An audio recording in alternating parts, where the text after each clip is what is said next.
A Cidade e as Serras, de Eça de Queiroz. Primeiro capítulo. O meu amigo Jacinto nasceu num palácio, com 109 contos de renda, em terras de semeadura, de vinhedo, de cortiça e de olival.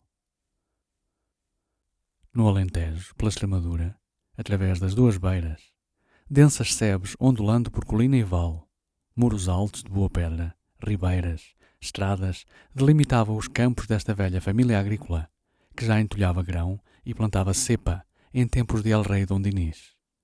A sua quinta e casa senhorial de Tormes, no Baixo Douro, cobriam uma serra. Entre o Tua e o Tinhela, por 5 fartas léguas, todo o torrão lhe pagava foro. E cerrados pinheirais seus negrejavam desde Agra até ao mar de Âncora. Mas o palácio onde Jacinto nascera, e onde sempre habitara, era em Paris, nos Campos Elíseos, número 202. Seu avô, aquele gordíssimo e riquíssimo Jacinto, a quem chamavam em Lisboa o Dom Galeão, descendo uma tarde pela travessa da Trabuqueta, rente de um muro de quintal que uma parreira toldava, escorregou numa casca de laranja e desabou no lajedo. Da portinha da horta saía nesse momento um homem moreno, escanhoado, de grosso casaco de baiatão verde e botas altas de picador, que galhofando e com uma força fácil levantou o enorme Jacinto. Até lhe apanhou a bengala de castão de ouro que rolara para o lixo. Depois, demorando nele os olhos pestanudos e pretos: "Ó Jacinto Galeão, que andas tu aqui a estas horas a rebolar pelas pedras?"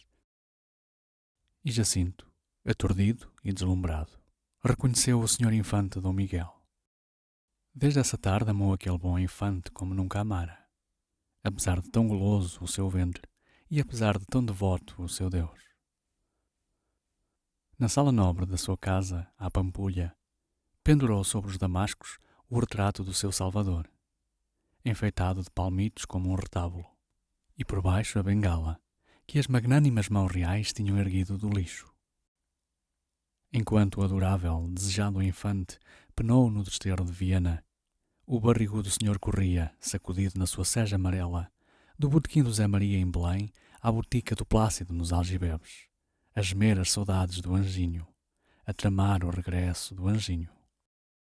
No dia entre todos bendito, em que a pérola apareceu à barra com o Messias, engrinaldou a Pampulha, ergueu no caneiro um monumento de papelão e lona, onde Dom Miguel, tornado São Miguel, branco, de auréola e asas de arcanjo, furava de cima do seu corcel de alter o dragão do liberalismo, que se estorcia vomitando a carta.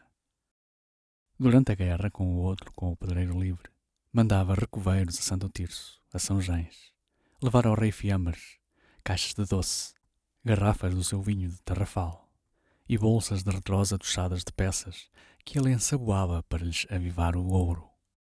E quando soube que o senhor Dom Miguel, com 2 velhos baús amarrados sobre um macho, tomara o caminho de Sines e do final de Desterro, Jacinto Galeão correu para casa, fechou todas as janelas como num luto, berrando furiosamente: Também cá não fico! Também cá não fico!" Não queria ficar na terra perversa de onde partia, esbulhado e escorraçado, aquele rei de Portugal, que levantava na rua Jacintos. Embarcou para a França com a sua mulher, a senhora Dona Angelina Fafes, da tão falada casa dos Fafes da Avelã, com o filho, o Centinho, menino amarelinho, molezinho, coberto de caroços e lencensos, com a aia e com o moleque. Nas costas da Cantábria, o paquete encontrou tão rijos mares que a senhora Dona Angelina, esgadelhada, de joelhos na enxerga do beliche, prometeu ao senhor dos Passos de Alcântara uma coroa de espinhos, de ouro, com as gotas de sangue em rubis do Pegu. Em Baiona, onde arribaram, Cintinho teve icterícia. Na estrada de Orleães, numa noite agreste, o eixo da berlinda em que jornadeavam partiu, e o nédio senhor, a delicada senhora da casa da Avelã, o menino, marcharam 3 horas na chuva e na lama do exílio, até uma aldeia, onde depois de baterem como mendigos a portas mudas, dormiram nos bancos de uma taberna. No hotel dos Santos Padres, em Paris, sofreram os terrores de um fogo que rebentara na cavalariça, sob o quarto de Dom Galeão, e o digno fidalgo, rebolando pelas escadas em camisa até ao pátio, enterrou o pé nu numa lasca de vidro. Então ergueu amargamente ao céu o punho cabeludo e rugiu: Irra, é demais! Logo nessa semana, sem escolher, Jacinto Galeão comprou um príncipe polaco, que depois da tomada de Varsóvia se metera a frade Cartucho, aquele palacete dos Campos Elíseos número 202. E sob o pesado ouro dos seus estuques, entre as suas ramalhudas sedas se enconchou, descansando de tantas agitações, numa vida de pachorra e de boa mesa, com alguns companheiros de imigração, o desembargador Nuno Velho, o conde de Rabacena, outros menores, até que morreu de indigestão, de uma lampreia de escabés que lhe mandara o seu procurador em Montemor. Os amigos pensavam que a senhora Dona Angelina Fafes voltaria ao reino. Mas a boa senhora temia a jornada, os mares, as caleças que racham. E não se queria separar do seu confessor nem do seu médico, que tão bem lhe compreendiam os escrúpulos e a asma. Eu por mim aqui fico no 202, declarara ela. Ainda me faz falta a boa água de Alcolena. O cintinho esse em crescendo que decida. O cintinho crescera. Era um moço mais esguio e lívido que um sírio, de longos cabelos cordios, narigudo, silencioso, encafuado em roupas pretas muito largas e bambas. De noite, sem dormir, por causa da tosse e de sufocações, errava em camisa com uma lamparina através do 202. E os criados na copa sempre lhe chamavam a sombra. Nessa sua mudez e indecisão de sombra, surdira ao fim do luto do papá o gosto muito vivo de tornear madeiras ao torno. Depois, mais tarde, com a melada flor dos seus 20 anos, brotou nele outro sentimento, de desejo e de pasmo, pela filha do desembargador velho. Uma menina redondinha como uma rola, educada num convento de Paris, e tão habilidosa que esmaltava, dourava, consertava relógios e fabricava chapéus de feltro. No outono de 1851, quando já se desfolhavam os castanheiros dos Campos Elíseos, o cintinho cuspilhou sangue. O médico, acarinhando o queixo e com uma ruga séria na testa imensa, aconselhou que o menino abalasse para o Golfo de Juan ou para as tépidas areias de Arcanchon. Cintinho, porém, no seu aferro de sombra, não se quis arredar da Teresinha velho, de quem se tornara, através de Paris, a muda tardonha sombra. Como uma sombra casou, deu mais algumas voltas ao torno, cuspiu um resto de sangue e passou como uma sombra. 3 meses e 3 dias depois do seu enterro, o meu Jacinto nasceu. Desde o berço, onde a avó que espalhava funcho e âmbar para afugentar a sorte ruim, Jacinto medrou com a segurança, a rijeza, a seiva de um pinheiro das dunas. Não teve sarampo e não teve lombrigas. As letras, a tabuada, o latim, entraram por ele tão facilmente como o sol por uma vidraça. Entre os camaradas, nos pátios dos colégios, erguendo a sua espada de lata e lançando o brado de comando, foi logo o vencedor, o rei que se adula, a quem se cede a fruta das merendas. Na idade em que se leu Balzac e Musset, nunca atravessou os tormentos da sensibilidade, nem crepúsculos quentes o retiveram na solidão de uma janela, padecendo de um desejo sem forma e sem nome. Todos os seus amigos, éramos 3, contando o seu velho escudeiro preto, o Grilo, lhe conservavam sempre amizades puras e certas, sem que jamais a participação do seu luxo as avivasse ou fossem desanimadas pelas evidências do seu egoísmo. Sem coração bastante forte para conceber um amor forte, e contente com esta incapacidade que o libertava, do amor só experimentou o mel, esse mel que o amor reserva aos que o recolhem, à maneira das abelhas, com ligeireza, mobilidade e cantando. Rijo, rico, indiferente ao Estado e ao governo dos homens, nunca lhe conhecemos outra ambição, além de compreender bem as ideias gerais. E a sua inteligência, nos anos alegres de escolas e controvérsias, circulava dentro das filosofias mais densas como a enguia lustrosa na água limpa de um tanque. O seu valor, genuíno, de fino quilate, nunca foi desconhecido, nem desapreciado, e toda a opinião ou mera facécia que lançasse, logo encontrava uma aragem de simpatia e concordância que a erguia, a mantinha embalada e rebrilhando nas alturas. Era servido pelas coisas com docilidade e carinho. E não recordo que jamais lhe estalasse um botão da camisa, ou que um papel maliciosamente se escondesse dos seus olhos, ou que ante a sua vivacidade e pressa, uma gaveta pérfida emperrasse.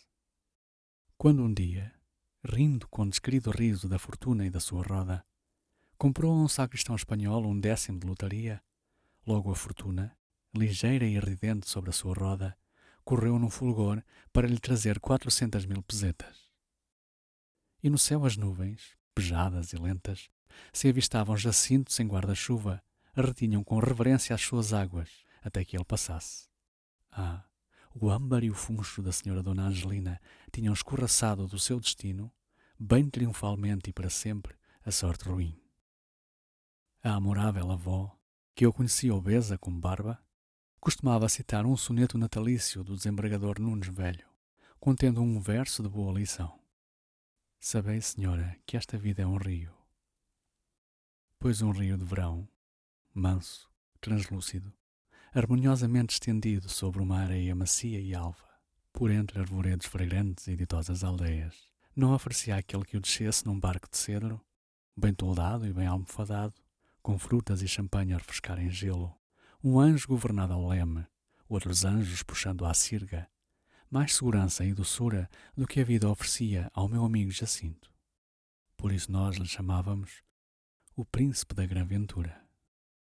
Jacinto e eu, José Fernandes, ambos nos encontramos e acamaradámos em Paris, nas escolas do bairro Latino, para onde me mandaram o meu bom tio Afonso Fernandes Lorena de Noronha e Sande, quando aqueles malvados me arriscaram da universidade por eu ter esborrachado, numa tarde de procissão na Sofia, a cara sórdida do Dr. Paes Pita. Ora, nesse tempo Jacinto concebera uma ideia. Este príncipe concebera a ideia de que o homem só é superiormente feliz quando é superiormente civilizado. E por homem civilizado, o meu camarada entendia aquele que, robustecendo a sua força pensante com todas as noções adquiridas desde Aristóteles, e multiplicando a potência corporal dos seus órgãos, com todos os mecanismos inventados desde Terâmenes, criador da roda, se torna um magnífico Adão, quase omnipotente, quase omnisciente, e apto, portanto, a recolher dentro de uma sociedade e nos limites do progresso, tal como ele se comportava em 1875, todos os gozos e todos os proveitos que resultam de saber e de poder. Pelo menos assim Jacinto formulava copiosamente a sua ideia, quando conversávamos de fins e destinos humanos, sorvendo boques poeirentos sob o toldo das cervejarias filosóficas no Boulevard Saint-Michel. Este conceito de Jacinto impressionara os nossos camaradas de cenáculo, que, tendo surgido para a vida intelectual de 1866 a 1875, entre a Batalha de Sadova e a Batalha de Sedan, e ouvindo constantemente desde então aos técnicos e aos filósofos, que fora a espingarda de agulha que vencera em Sadova, e fora o mestre de escola quem vencera em Sedan, estavam largamente preparados a acreditar que a felicidade dos indivíduos, como a das nações, se realiza pelo ilimitado desenvolvimento da mecânica e da erudição. Um desses moços mesmo, o nosso inventivo Jorge Carlande, reduzirá a teoria de Jacinto, para lhe facilitar a circulação e lhe condensar o brilho, a uma forma algébrica. Suma ciência multiplicada por suma potência igual a suma felicidade. E durante dias, do Odéon à Sorbonne, foi louvada pela mocidade positiva a equação metafísica de Jacinto. Para Jacinto, porém, o seu conceito não era meramente metafísico e lançado pelo gozo elegante de exercer a razão especulativa, mas constituía uma regra, toda de realidade e de utilidade, determinando a conduta, modalizando a vida. E já a esse tempo, em concordância com o seu preceito, ele se sortira da pequena enciclopédia dos conhecimentos universais, em 75 volumes, e instalara sobre os telhados do 202, num mirante envidraçado, um telescópio. Justamente com esse telescópio me tornou ele palpável a sua ideia, numa noite de agosto, de mole e dormente calor. Nos céus remotos lampejavam relâmpagos lânguidos. Pela avenida dos Campos Elíseos, os fiacres rolavam para as frescuras do bosque, lentos, abertos, cansados, transbordando de vestidos claros. Aqui tens tu, Zé Fernandes, começou Jacinto, encostado à janela do mirante. A teoria que me governa, bem comprovada. Com estes olhos que recebemos da madre natureza, lestos e sãos, nós podemos apenas distinguir além, através da avenida, naquela loja, uma vidraça alumiada. Mais nada. Se eu, porém, aos meus olhos juntar os dois vidros simples de um binóculo de corridas, percebo por trás da vidraça presuntos, queijos, boiões de geleia e caixas de ameixa seca. Concluo, portanto, que é uma mercearia. Obtive uma noção. Tenho sobre ti, que com os olhos desarmados vês só o reluzir da vidraça, uma vantagem positiva. Se agora, em vez destes vidros simples, eu usasse os do meu telescópio, de composição mais científica, poderia avistar além, no planeta Marte, os mares, as neves, os canais, o recorte dos golfos, toda a geografia de um astro que circula a milhares de léguas dos Campos Elíseos. É outra noção, e tremenda. Tens aqui, pois, o olho primitivo, o da natureza, elevado pela civilização à sua máxima potência de visão. E desde já, pelo lado do olho, portanto, eu, civilizado, sou mais feliz que o incivilizado, porque descubro realidades do universo que ele não suspeita e de que está privado. Aplica esta prova a todos os órgãos e compreendes o meu princípio. Enquanto à inteligência e à felicidade que dela se tira pela incansável acumulação das noções, só te peço que compares Renan e o grilo. Claro é, portanto, que nos devemos cercar de civilização nas máximas proporções, para gozar nas máximas proporções a vantagem de viver. Agora concordas, José Fernandes? Não me parecia irrecusavelmente certo que Renan fosse mais feliz que o grilo. Nem eu percebia que a vantagem espiritual ou temporal se colha em distinguir através do espaço manchas num astro, ou através da avenida dos Campos Elíseos presuntos numa vidraça. Mas concordei, porque sou bom e nunca desalojei um espírito do conceito onde ele encontra segurança, disciplina e motivo de energia. Desabotoei o colete e, lançando um gesto para o lado do café e das luzes. Vamos então beber, nas máximas proporções, brandy and soda, com gelo. Por uma conclusão bem natural, a ideia de civilização para Jacinto não se separava da imagem de cidade, de uma enorme cidade, com todos os seus vastos órgãos funcionando poderosamente. Nem este meu super-civilizado amigo compreendia que, longe de armazéns servidos por 3.000 caixeiros e de mercados onde se despejam os vergéis e lesírias de 30 províncias, e de bancos em cartino ouro universal, e de fábricas fumegando com ânsia, inventando com ânsia, e de bibliotecas abarrotadas a estalar com a papelada dos séculos, e de fundas milhas de ruas cortadas por baixo e por cima, de fios de telégrafos, de fios de telefones, de canos de gases, de canos de fezes, e da fila atroante dos ônibus, tramways, carroças, velocípedes, calhambeques, parelhas de luxo. E de 2 milhões de uma vaga humanidade, fervilhando, a ofegar, através da polícia, na busca dura do pão ou sob a ilusão do gozo. O homem do século XIX pudesse saborear plenamente a delícia de viver. Quando Jacinto, no seu quarto do 202, com as varandas abertas sobre os lilazes, me desenrolava estas imagens, todo ele crescia, iluminado. Que criação augusta a da cidade! Só por ela, Zé Fernandes, só por ela, pode o homem soberbamente afirmar a sua alma. Ó Jacinto, e a religião? Pois a religião não prova a alma? Ele encolhia os ombros. A religião? A religião é o desenvolvimento sumptuoso de um instinto rudimentar, comum a todos os brutos, o terror. Um cão lambendo a mão do dono, de quem lhe vem o osso ou o chicote, já constitui toscamente um devoto, o consciente devoto, prostrado em rezas ante o Deus, que distribui o céu ou o inferno. Mas o telefone, o fonógrafo. Aí tens tu, o fonógrafo. Só o fonógrafo, Zé Fernandes, me faz verdadeiramente sentir a minha superioridade de ser pensante e me separa do bicho. Acredita, não há senão a cidade, Zé Fernandes, não há senão a cidade.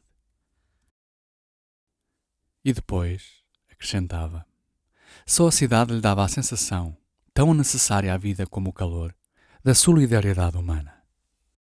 E no 202, quando considerava em redor, nas densas massas do casario de Paris, 2 milhões de seres arquejando na obra da civilização, para manter na natureza o domínio dos Jacintos, sentia um sossego, um conchego, só comparáveis ao do peregrino, que ao atravessar o deserto se ergue no seu dromedário e avista a longa fila da caravana marchando, cheia de lumes e de armas. Eu murmurava, impressionado: caramba! Ao contrário, no campo, entre a inconsciência e a impassibilidade da natureza, ele tremia com o terror da sua fragilidade e da sua solidão. Estava aí como perdido num mundo que não lhe fosse fraternal. Nenhum silvado encolheria os espinhos para que ele passasse. Se gemesse com fome, nenhuma árvore, por mais carregada, lhe estenderia o seu fruto na ponta compassiva de um ramo. Depois, em meio da natureza, ele assistia à súbita e humilhante inutilização de todas as suas faculdades superiores. De que servia entre plantas e bichos ser um gênio ou ser um santo?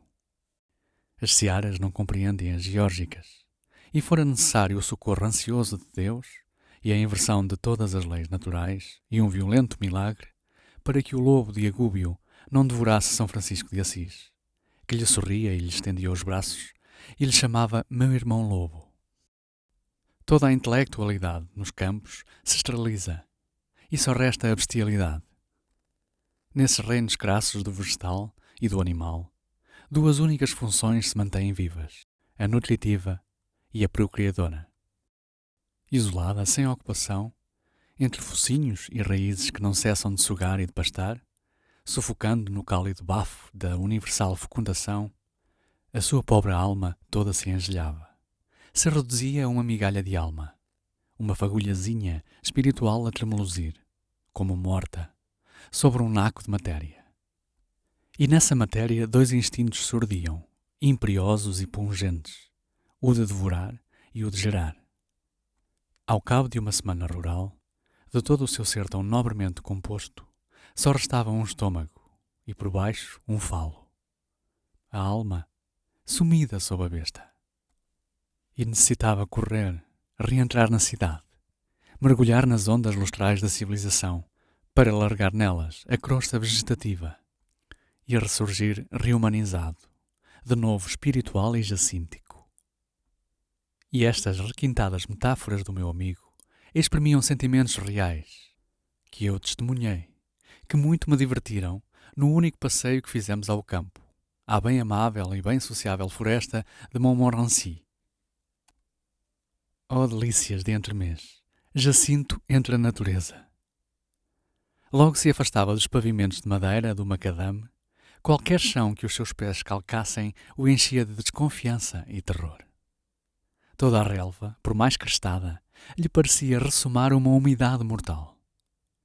De sob cada torrão, da sombra de cada pedra, receava o assalto de lacraus, de víboras, de formas rastejantes e viscosas. No silêncio do bosque, sentia um lúgubre despovoamento do universo. Não tolerava a familiaridade dos galhos que lhe roçassem a manga ou a face. Saltar uma sebe era para ele um ato degradante, que o retrogradava ao macaco inicial. Todas as flores que não tivesse já encontrado em jardins, domesticadas por longos séculos de servidão ornamental, o inquietavam como venenosas. E considerava de uma melancolia funambulesca certos modos e formas do ser inanimado. A pressa esperta e vã dos regatinhos, a careca dos rochedos, todas as contorções do arvoredo e o seu resmungar solene e tonto. Depois de uma hora naquele honesto bosque de Montmorency, o meu pobre amigo abafava, apavorado, experimentando já esse lento minguar e sumir de alma que o tornava como um bicho entre bichos. Só desanuviou quando penetramos no Lagedo e no Gás de Paris. E a nossa vitória quase se despedaçou contra um ônibus retumbante, atulhado de cidadãos. Mandou descer pelos boulevards para dissipar, na sua grossa sociabilidade, aquela materialização em que sentia a cabeça pesada e vaga, como a de um boi.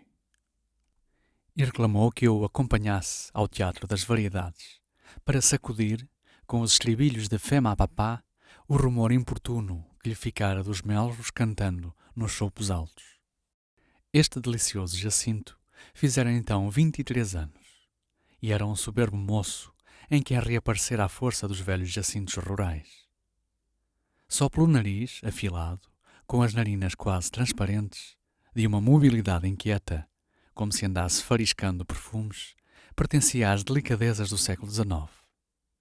O cabelo ainda se conservava, ao modo das eras rudes, crespo e quase lanígero. E o bigode, como de um celta, caía em fios sedosos, que ele necessitava aparar e frisar.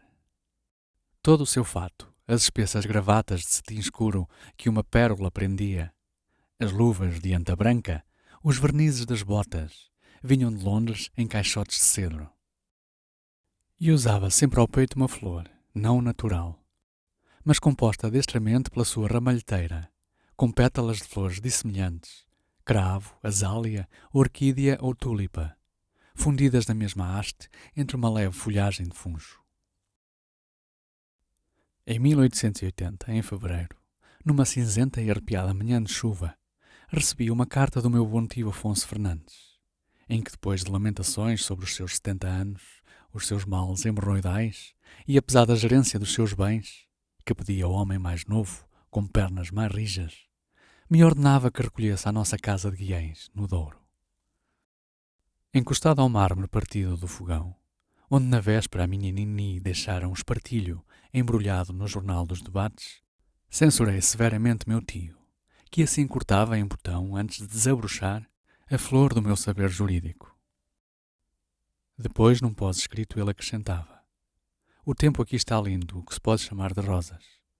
E tua santa tia muito se recomenda, que anda lá pela cozinha, porque vai hoje em 36 anos que casamos.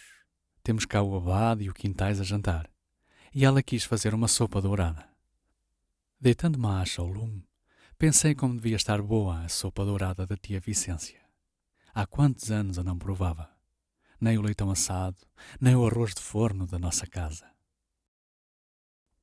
Com o tempo assim tão lindo, já as mimosas do nosso pátio vergariam sobre os seus grandes cachos amarelos.